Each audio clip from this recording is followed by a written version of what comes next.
vez más mujeres uruguayas se destacan en la ciencia y la tecnología. La mayoría de las veces hacen su trabajo sin tener la visibilidad o el reconocimiento que se merecen. Hoy en día navegamos por internet o mandamos un mail sin cuestionarnos demasiado cómo llegamos hasta ahí. ¿Cómo y quiénes lograron estos desarrollos tecnológicos que nos han abierto un mundo de oportunidades y conocimiento?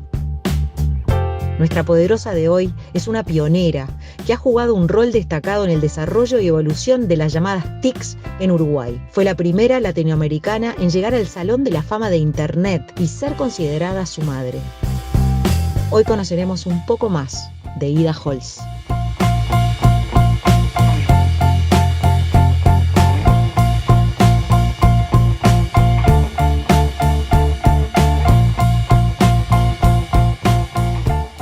¿Usted o de tú? La web, la pot, sí, de tú. Muy activa, muy activa. No, ahora ya no. ¿En qué estás hoy? Pero siempre estás. Lo que pasa, primero, yo estuve en las comisiones directivas, en la creación del Plan Ceibal, en la creación de AGESIC, comisiones directivas honorarias, en la creación del Ibirapitá. AGESIC se armó acá, en esta casa, con la gente que nombró Tabaré en el año 2006. Y seguimos estando en la comisión directiva hasta el cambio de gobierno. Yo ya estoy jubilada. Jubilada pero atenta. No, estoy atenta a muchas cosas, sí, pero jubilada. No, ahora me siento bastante mal porque, claro, yo tenía mucha actividad, estaba en AGESIC, todos esos lugares que dejamos de estar.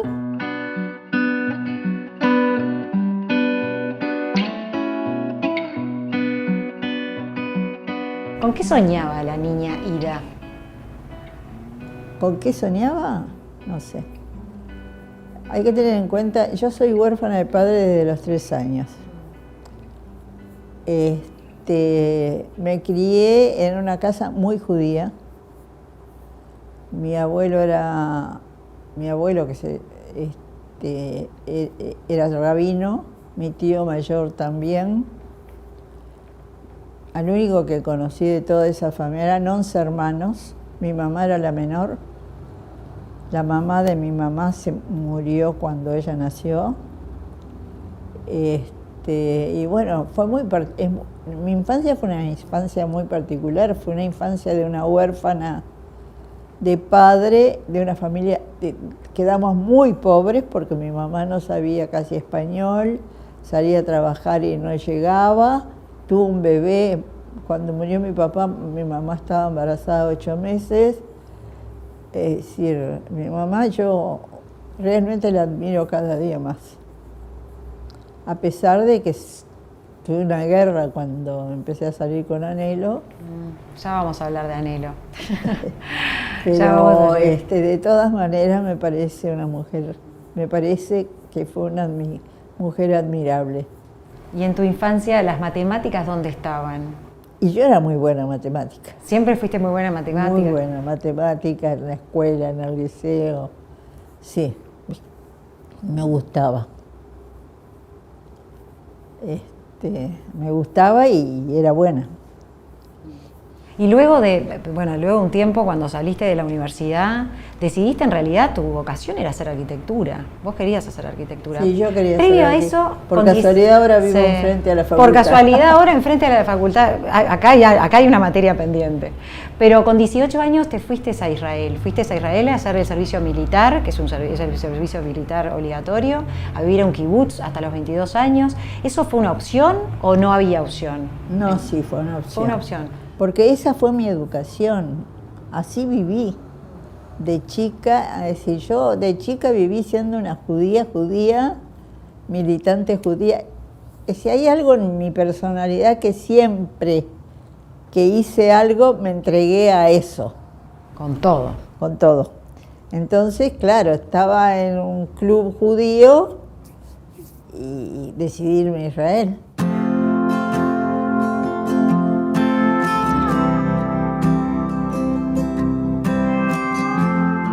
¿Cómo se conocieron con Anhelo? Uy, esta es una historia que está bueno contar.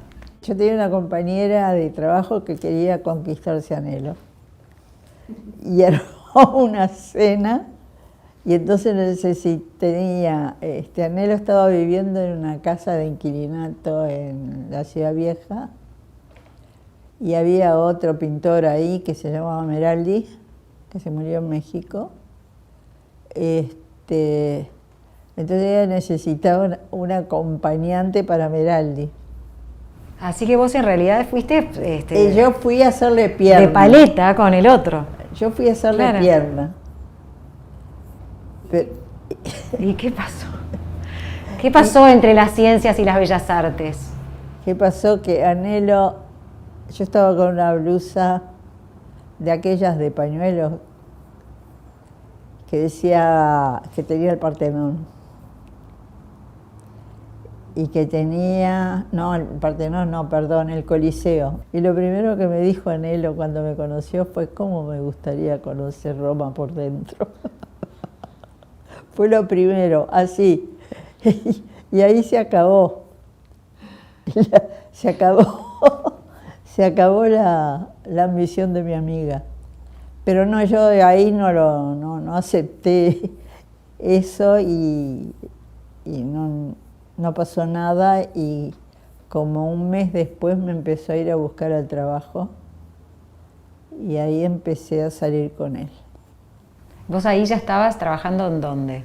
Estaba en asignaciones familiares. Estabas en asignaciones. Yo trabajo de los Porque 14 años. Tú trabajabas de día y en parte es por eso que no pudiste estudiar arquitectura, porque te Yo coincidían las horas de trabajo. A los 14 años salí a ver si hacía un poco de dinero, porque la casa en que vivíamos era un departamento de esos de corredores largos y se llovía. Cuando llovía había que poner 5 baldes en ese departamento. Y entonces yo a los 14 años le dije a mamá que quería trabajar y empecé a vender bolsitas de pimienta en las casas. Sí, una cosa que era realmente, qué locura, pero bueno, yo trataba de hacerlo para ayudar a mi madre. Y Y así que trabajando desde los 14 años y tu seguí trabajo trabajando. Después vinieron unos israelíes, de estos que venían a las organizaciones judías, y que yo sabía hebreo, había aprendido hebreo, entonces se les daba clases de español a los que hablaban hebreo. Eso habrá sido como a los 16 años, empecé con eso. Y después en un momento concursé en asignaciones familiares, gané el concurso. Antes había trabajado en una agencia de viajes. de todo. Y sí, tenía que aportar a mi casa, éramos muy pobres, muy pobres. Y estudiabas de noche en el IPA. Te pusiste a estudiar para ser Estudiaba profesora de noche, matemáticas. Bueno, sí, terminé preparatoria, estudiaba en el IPA, hasta que un profesor de lógica matemática me dijo, mira, hay un concurso en la universidad para entrar a hacer unos cursos de computación y vos tenés cabeza para eso, andá. Y yo no me pareció nada, bueno, yo seguí y un día me llamó y me dijo, fuiste a anotarte porque hoy es el último día. Anda corriendo, y bueno, ahí fui. Y me concursé y me gané. Y allí entraste y fuiste parte de la primera generación Sí. de la Facultad de Ingeniería en computación. computación, O sea, sí. la palabra informática todavía no existía y muchas No cosas más. existía.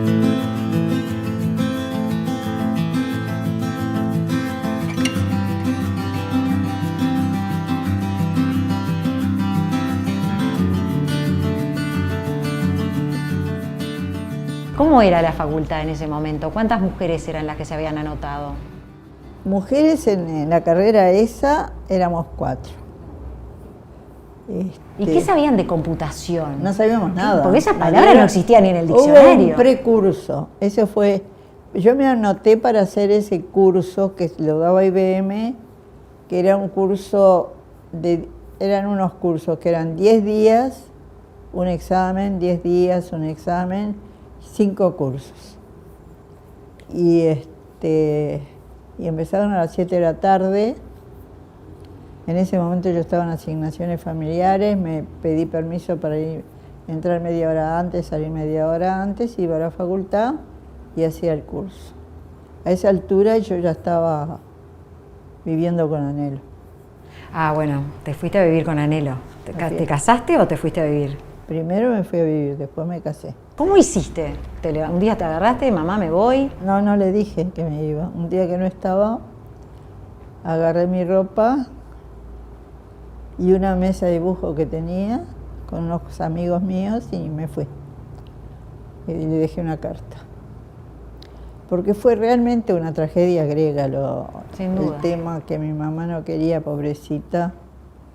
Sufrió horrible. Claro, porque era salirse de la religión, Era salirse de todo lo que ella esperaba de mí. Me conseguía novios judíos. Sí, como viene Idishma, me quería. Pero era salirse de lo que ella esperaba de mí. A veces yo pienso que qué horrible que estuve con mi madre, pero bueno. ¿En algún momento pudiste hablarlo con ella? Lo hablé muchas veces y al final de su vida, que ella se fue a Israel, cuando yo estaba por volver de México, que vine a concursar el cargo que después tuve, en el 86, me dijo que se iba a ir a vivir a Israel, que estaba mi hermano en Israel. Y se fue a una residencia. Y cuando estaba muy mal, muy enferma, yo fui 3 veces a Israel a verla, y cuando estaba ya muy mal, un día me dijo: Anhelo es una buena persona, él no tiene la culpa. O sea, yo era la culpable de todo. Seguía sosteniendo que... Qué horrible. Porque yo, mientras estaba en México, le mandé 3 veces pasaje. Para que te vaya contigo. Ella estaba siempre a disgusto, pero estaba. Tampoco se enamoró de mis hijos. Tenía todo un rechazo como a toda la encerrado. situación.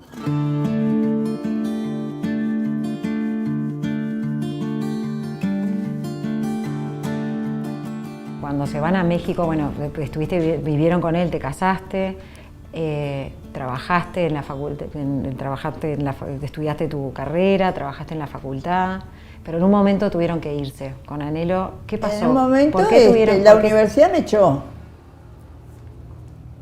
Un día fui a cobrar mi sueldo y me dijeron: usted no tiene nada para cobrar porque está destituida. Así tranquilamente. Y al día siguiente nació Arauco. Así que ese no nació con un pan bajo el brazo. ¿Qué año fue? 74. 74, ya estábamos en plena dictadura. Trabajé un tiempo en la dictadura sin que me dijeran nada. Bueno, pero en un momento ¿Pero me por qué te echaron. tuviste que ir? ¿Por qué te fuiste con la dictadura? Bueno, porque nos perseguían a Anhelo, teníamos constancia de que había problemas, teníamos constancia, sabíamos, nos habían avisado que estaban preguntando por Anhelo, etcétera, y me fui. No. ¿Te fuiste con un Estuvimos en la clandestinidad, Anhelo por su lado y yo con Arauco por mi lado, por un tiempo. Con Arauco chiquitito. Y en un momento... ¿Dónde estabas tú? ¿Dónde te quedaste? ¿Quién te dio asilo? No, por todos lados. Fue una tragedia. Eso fue horrible, porque Arauco era chiquitito, había que lavar pañales en esa época, no teníamos plata. Estuvimos en casa de amigos, pero alternadamente. Hasta que una vez un amigo entrañable nos ofreció que fuéramos a su casa en el Pinar. Nunca me voy a olvidar de él. Era el esposo de Eva Olivetti, la pintora. Mario Olivetti. Y ingeniero. Y bueno, nos fuimos para allá y ellos llegaban. Estábamos encerrados en la casa. Y ellos llegaban los viernes con comida para nosotros, con lo que necesitábamos. Y en ese momento abríamos la casa porque estaban ellos. Y después ellos se iban los lunes de mañana y cerrábamos la casa. Y así estuvimos 3 meses. ¿Y cómo pudieron salir del país? Fue por el Por famoso la embajada. embajador mexicano. Sí, lo que pasa es que Anhelo había hecho una exposición que se llamaba Endriagos y Estantiguas sobre el cerco que había hecho Moctezuma en México, como simbólico de lo que pasaba en la dictadura. Entonces, en un momento determinado, la hija de Anhelo, de su primer matrimonio, Moriana, andaba suelta y tenía 2 hijos además. Y Anhelo y ella decidieron que ella se iba a asilar y fueron a ver al embajador. Y la exposición esa que había hecho Anhelo se la pidieron antes, se la habían pedido para llevarla a México. Entonces, cuando Anhelo fue con Moriana, el embajador le dijo, ¿y usted? ¿Por qué no se asila de una vez y ya está? Y ahí Anhelo decidió que nos podíamos asilar, me vino a buscar y al día siguiente nos asilamos. Yo me embaracé en la embajada. Eso es maravilloso. Mira, Estuve Nina, vos 5 meses en la embajada, llegué embarazada de Ayara.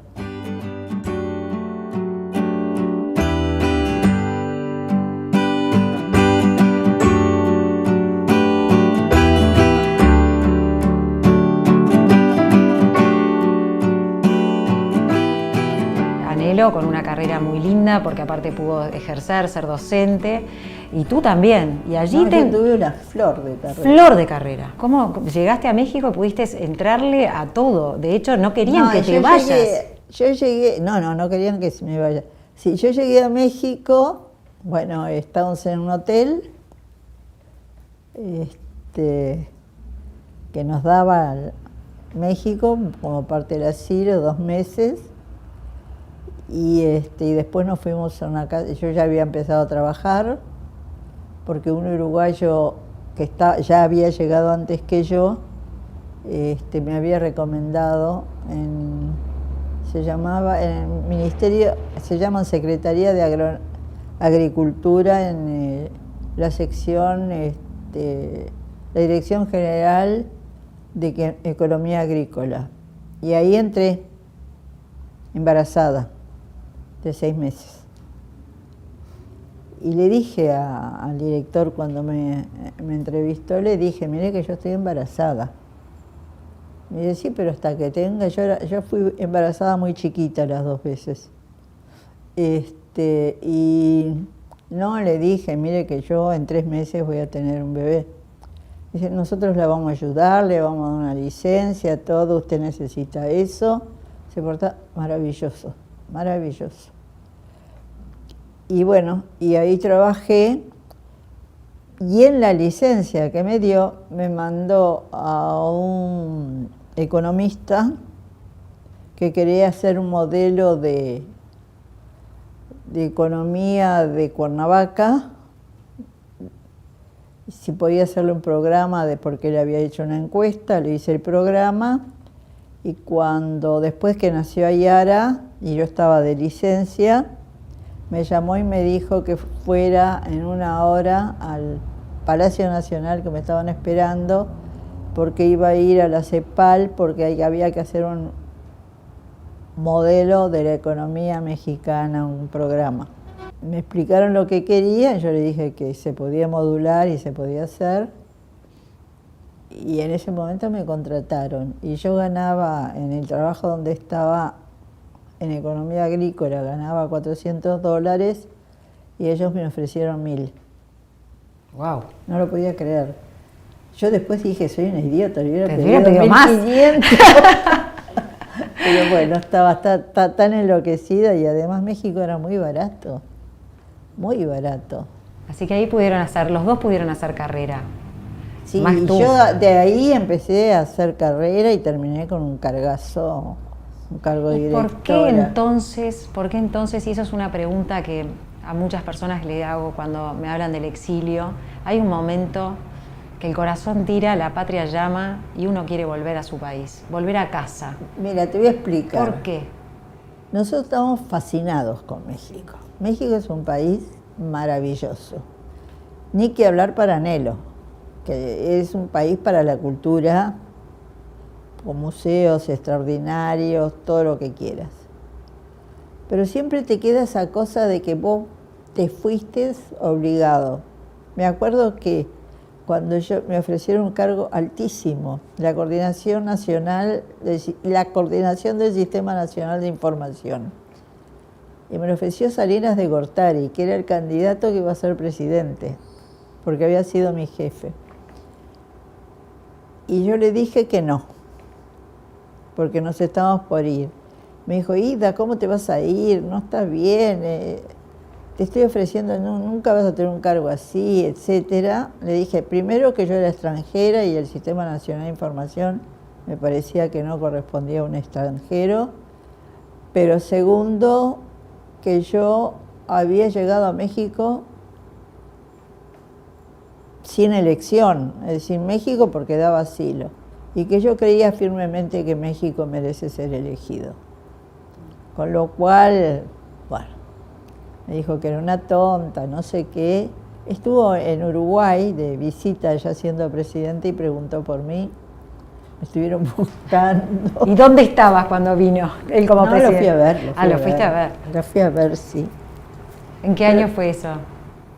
Y bueno, yo volví en el 87, había sido en el 89 más o menos que vino él. Lo que pasa que también había que aguantar trabajar en esos cargos altos. Sí, eran muy exigentes. Una corrupción. Así que volvieron y volviste al Uruguay. No, vine antes a concursar el cargo de directora del Servicio Central de Informática. Y lo ganaste. Y lo gané. Por suerte, porque gracias a 20 años en esa gestión empezamos nosotros habíamos decidido que si no teníamos trabajo no volvíamos. Anhelo no quería venir. Para Anhelo aquello era el paraíso. Obvio. Era ¿Cómo paraíso. lo convenciste? No, comprometí. Yo me vine con mis hijos y él se vino detrás. No le quedó otra. Volvieron en el 85, vieron que la cosa no les gustaba, pero después se terminaron de decidir y venir e instalarse con tu trabajo como directora, empezando a incursionar en lo que era el correo electrónico. Sí. Que sí. En realidad correo electrónico después entendimos que era internet, pero en su momento era correo electrónico. No es lo mismo. No es lo mismo. No es pero lo mismo. ¿ustedes querían desarrollar internet o esto fue un camino? No, eso fue todo una serie de acontecimientos. Cuando yo llegué, yo estaba fascinada con el fax, porque como habíamos hecho el censo de población en México y teníamos en los estados había centros donde se capturaba la información y entonces te la mandaban por fax y llegaba enseguida, era maravilloso aquello. Eso fue después porque también vivimos en el terremoto del 85, eso fue después del terremoto. Y cuando llegamos acá, en la Facultad de Ingeniería había correo electrónico. Había un correo electrónico un poco clandestino, porque pasaba el correo electrónico, se lo mandaban a la Universidad de Buenos Aires, y de ahí salía junto con lo de ellos. Es decir, y porque todo el nodo de salida estaba en el Ministerio de Relaciones Exteriores. Hasta que un día se dieron cuenta el Ministerio de Relaciones Exteriores lo que estaba pasando. Eso empezó en la Facultad de Ingeniería, pero después la gente empezó a pedir correo. Sí, los docentes más que nada. Los que venían del exterior, los que regresaban, y entonces en la Facultad de Ingeniería, el que era director del Instituto de Computación,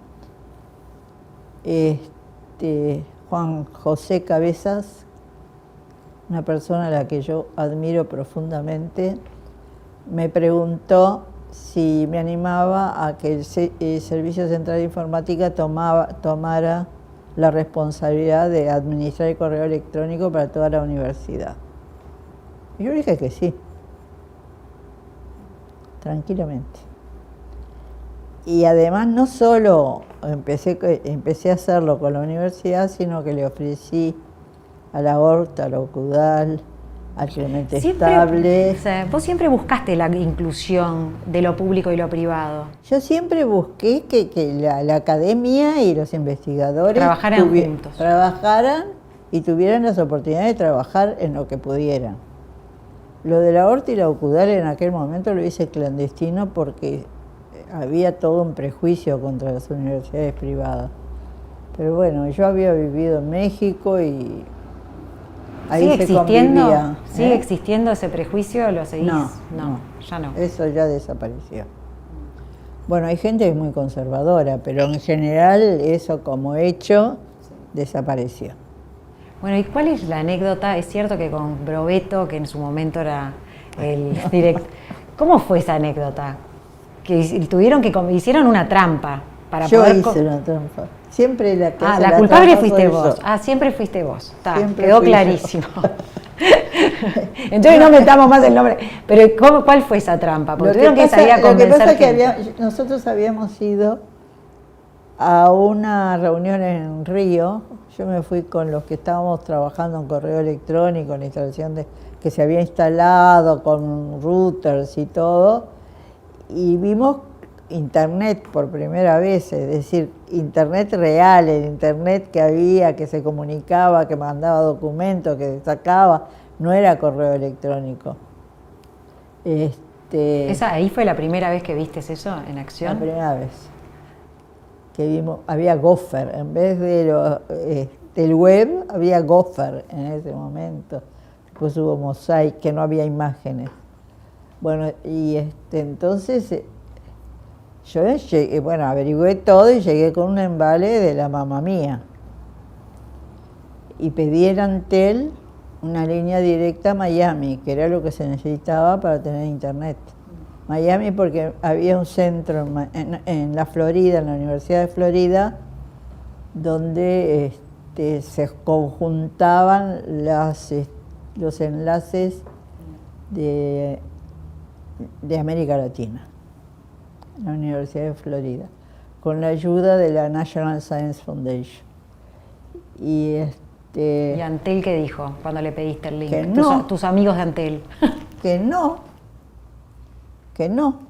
iban a permitir que yo compita con esta universidad compita con el ente. Ya había tenido un lío con el correo electrónico. Pero ahí me dijeron que no. Sí, de hecho ustedes, la trampa fue esa, fue salir a convencer a la gente que estaba afuera para que mandaran a estudiantes, universitarios, personas. ¿A quiénes recurrieron? ¿Quiénes fueron los que mandaron y dijeron qué importante? Yo con mi gente, claro. Entonces, en un momento teníamos que justificar lo que estábamos haciendo y mandamos cartas a los estudiantes, investigadores, doctorandos, uruguayos que estaban en el exterior, que nos mandaran su opinión sobre la necesidad de tener una conexión a Internet. Y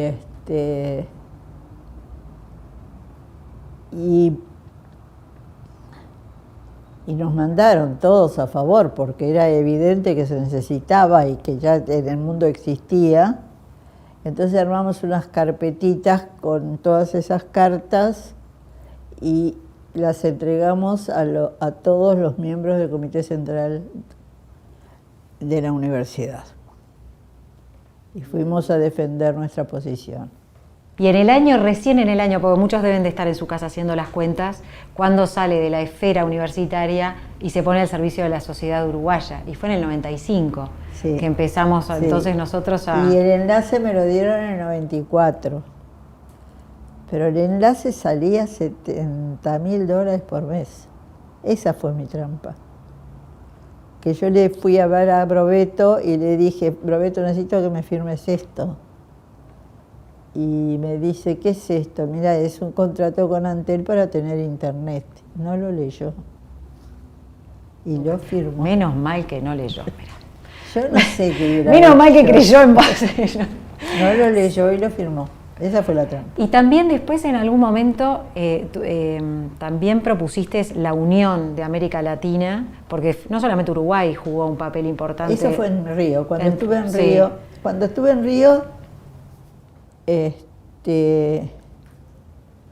yo estuve en Río, fue una conferencia muy grande que se armó en Río, organizada por Tadao Takahashi, que era un obvio japonés que tenía una actividad muy grande en el ámbito académico.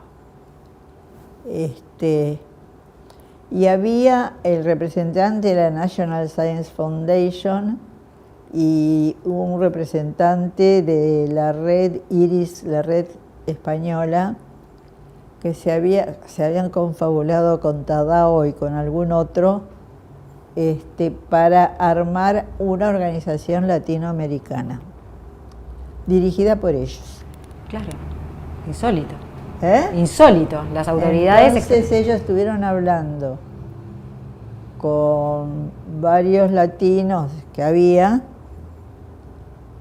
sí, los argentinos habían como 6, todos peleados entre ellos. Había gente de Venezuela, de Ecuador, de Centroamérica, de Nicaragua, que yo también estuve en Nicaragua. Y todos le decían que sí. Y cuando llegaron a mí le dije que no estaba de acuerdo, que si iba a haber una organización latinoamericana tenía que estar dirigida por latinoamericanos, que yo no estaba de acuerdo. Entonces cuando presentaron el proyecto dijeron que la única persona que no estaba de acuerdo era fulanita y tal de Uruguay, y yo pedí justificar, y dije que yo creía que una organización latinoamericana que fuera dirigida desde fuera no era una organización latinoamericana y que merecíamos la confianza de ser nosotros autónomos. A lo cual todo el mundo empezó a cambiar. Sí, les abriste los ojos. Y al día siguiente, y pedí que al día siguiente nos dieran un espacio para que los latinoamericanos nos reuniéramos solos.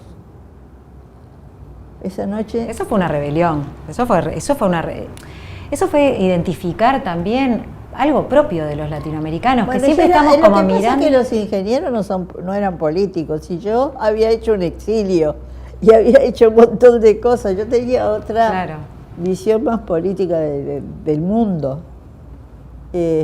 No era ningún mérito, era que tenía otra vida. Y esa pequeña gran diferencia para los que estamos por fuera, ¿qué significaba? ¿Qué significaba tener las autoridades de otros continentes en pleno...? Significaba que éramos unos estúpidos que no podíamos dirigirnos a nosotros mismos. Yo qué sé, esa noche no dormimos. Había unos cubanos... Estábamos en departamentos, nos habían alojado en un edificio con apartamentos. Nos reunimos en el apartamento de los cubanos porque tenían ron. Nos reunimos un chileno, un argentino, yo y los 2 cubanos. Hicimos un documento para el día siguiente, no dormimos en la noche esa. Hicimos un documento, nos reunimos todos los latinoamericanos, se presentó el documento y la propuesta y se formó lo que se llamó el Foro de Redes de América Latina y el Caribe. El Foro de Redes Académicas.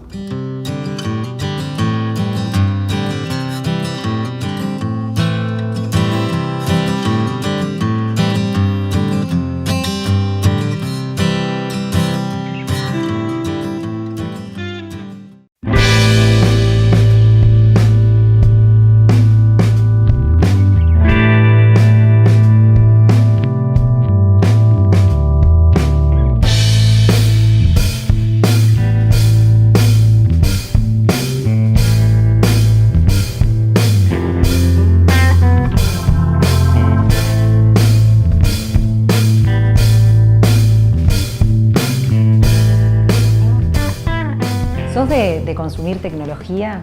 ¿Un iPhone, Android? Sí, eso tengo, todo, obvio.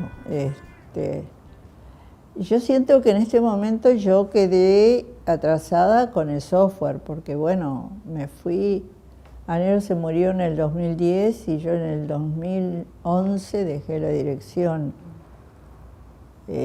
Quedé como asesorando sobre las cosas internacionales y bueno, y no quedé ya no estaba más, ya no era una informática tecnológica, era una informática ejecutiva. Y en México también. Tuve una dirección de 250 fulanos. Todo es grande en México. Todo es grande en México. Sí, hay mucha gente. Hay un barrio de la Ciudad de México que tiene 3.200.000 habitantes. Un poquito más que en Uruguay, solo un barrio. Un barrio. Imagínate. Un barrio, tiene 3.200.000. Naucalpan se llama. Sí. También esto de la pandemia tiene mucho que ver con que tenemos una densidad mucho menor que los otros países latinoamericanos. Así que esas cositas nos aseguraron un poquito. Y tenemos del éxito. mucho menos pobreza que los otros países latinoamericanos.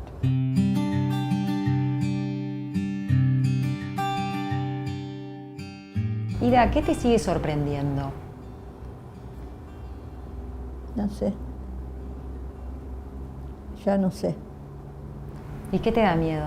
¿Tenés miedo de algo? No. Yo tuve 2 enfermedades muy graves. Tuve un infarto en La Pedrera. En La Pedrera, ¿pero qué te estresó en La Pedrera? No había internet. Entonces llegué a Montevideo 10 horas después y me quedó una secuela fuerte. Y ahora hace poco, hace 2 años, 2 años y medio, cuando iba al cumpleaños del primer año de mi nieto alemán, cuando iba a cambiar de avión, tenía una tromboembolia pulmonar, estuve 20 días en el CTI en España. Maravilloso sistema médico. Bueno, y Así que miedo nada. ahí, no, porque el miedo es otra cosa, no sé. Puede ser que a veces me dé miedo algo, pero no, es otra cosa.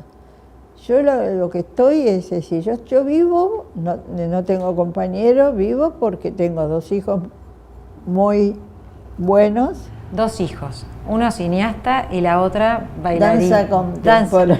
Ganaron las bellas artes. Ganaron las artes. Bueno, a Arauco ahora le está yendo mejor, pero mi pobre hija, pobrecita, les va horrible porque danza contemporánea, el marido también hace danza y es muy bueno, tiene muy buena prestigio en Alemania, él es alemán. ¿Viven en Alemania o están acá? Están acá. Están aquí.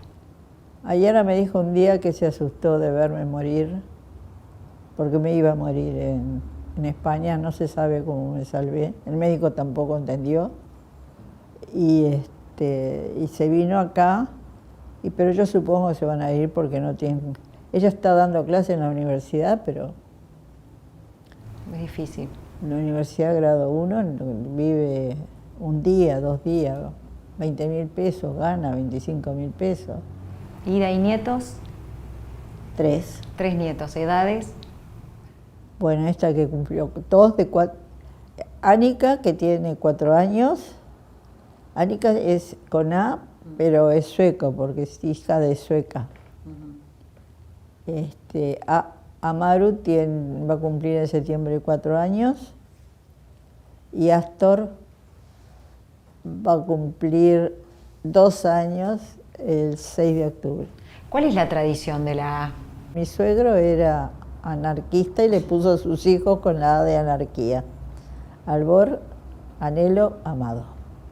Hay una cosa que dijiste en una entrevista de Anelo que me encantó, que nada más lindo que vivir con un ser creativo, porque cuando yo llegaba de trabajar me decían, mirá, vení a ver lo que hice. Sí, se enojaba si no iba. No, la verdad que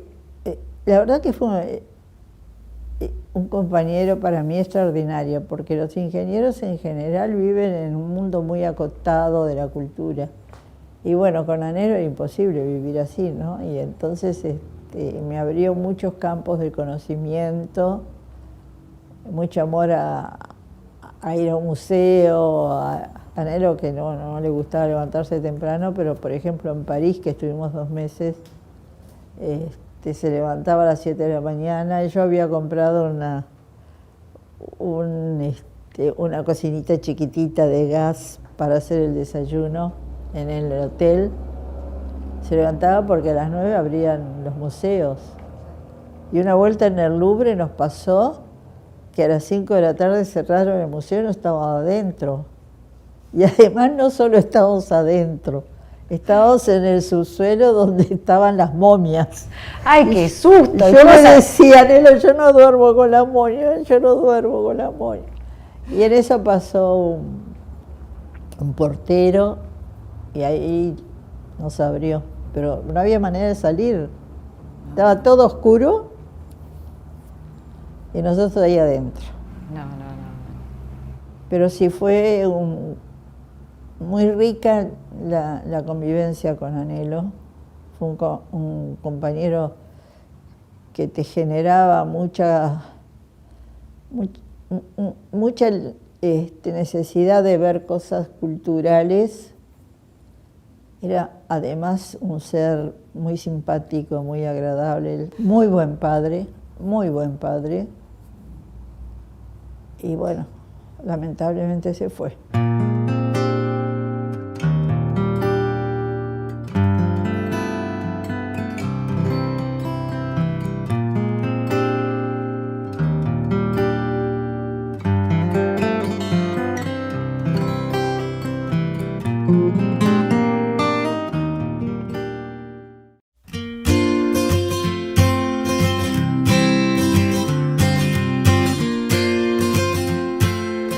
La escuela número 4 en Montevideo abrió sus puertas para homenajear a la exalumna e ingeniera Ida Holz. Con 79 años y mucha emoción, Ida recibió la moña de honor y dijo sentirse nuevamente una escolar.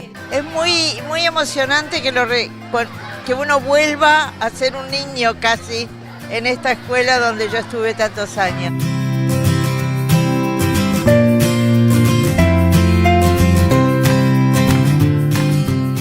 Una de las cosas que te hizo volver también un poco a tu esencia fue ese premio que te dieron de la moña en tu escuela, en la número 4.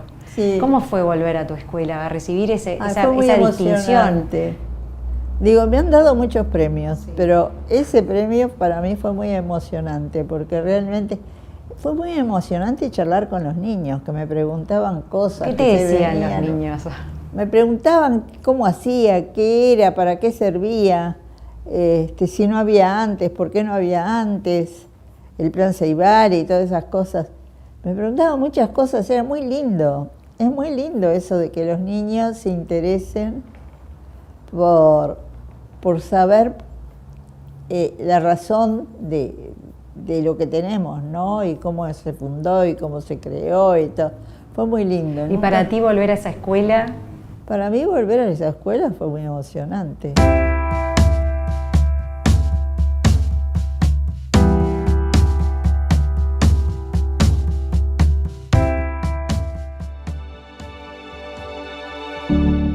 Instrumental in development of first networks that underpinned the internet in Latin America. Please welcome Ida Holz. Thank you very much. I am very honored to receive this recognition. However, I am not sure if I deserve it. I think there are so many people that have contributed to the growth and expansion of internet that it is very, very difficult to choose who deserves it. Ida, no quiero dejar de mencionar tu premio. Yo sé que los premios, el mejor es el de la escuela, por eso te lo nombré, porque sé que te emociona mucho. Pero estás en el Hall of Fame de la Internet Society y me dio mucha gracia leer que borraste el mail. Te mandaron un mail. ¿Pensaste que te estaban vendiendo algo o que te habían dicho, te ganaste $1 millón y entrás, ¿no? Los clásicos, y lo mandaste directo al spam, fuera? Y al tiempo te mandan otra cosa y dicen, Que no "Che, leyó, Ida". no leyó el correo que le mandamos, sí. Sí, fue así. Yo tengo un amigo que ha estado en la Internet Society y me decía, Ida, vos sos un caso, me decía. Te mandan decir que tenés un premio, porque fui la primera latinoamericana que recibió premio. Pero bueno, a mí no me significan nada esas cosas. Está bien. ¿No se te mueve un pelo cuando te dicen que sos el padre de Internet, dice que la madre de Internet sos vos? ¿No se te mueve un pelo? Bueno, es muy encantador, Vincent. No se me mueve un pelo, porque yo, sí, claro, uno se siente halagado, pero en el fondo yo hice lo que creía que había que hacer. Punto y ya está. Y seguiré haciendo mientras pueda, si puedo, si me dan las fuerzas, haciendo cosas. Ahora extraño horrible, porque no hay Plan Ceibal, no hay AGESIC, no hay Pirapitá, es decir, no, ya Están, pero uno no está más. Y a mí me daba mucha satisfacción, y era las reuniones de AGESIC, que teníamos un gerente general maravilloso, José Klastornik, íbamos todos los miércoles, una comisión directiva de 4 personas que va todos los miércoles a las reuniones y que no cobra, no se conoce. Nosotros íbamos con entusiasmo, con ganas, y bueno, se te cortan esas cosas, AGESIC lo generamos nosotros.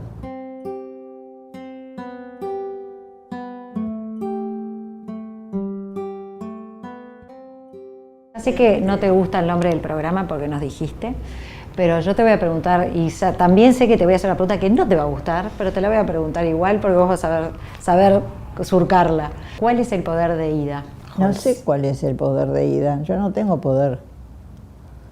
Yo no sé cuál es el poder de Ida. ¿Qué querés que te diga? ¿Qué querés que te diga? Mirá, el poder de convencer, capaz, el poder de hacer trampa sin que nadie se dé cuenta. No. El poder, tal vez, lo único que yo tengo es que me entusiasmo con la innovación. Tal vez eso sea lo fuerte. Es decir, que no le tengo miedo al cambio, más bien me adhiero al cambio. Puede ser que eso sea. ¿Ves? Perfecto. Salvado. Muchas gracias, Ida. De nada.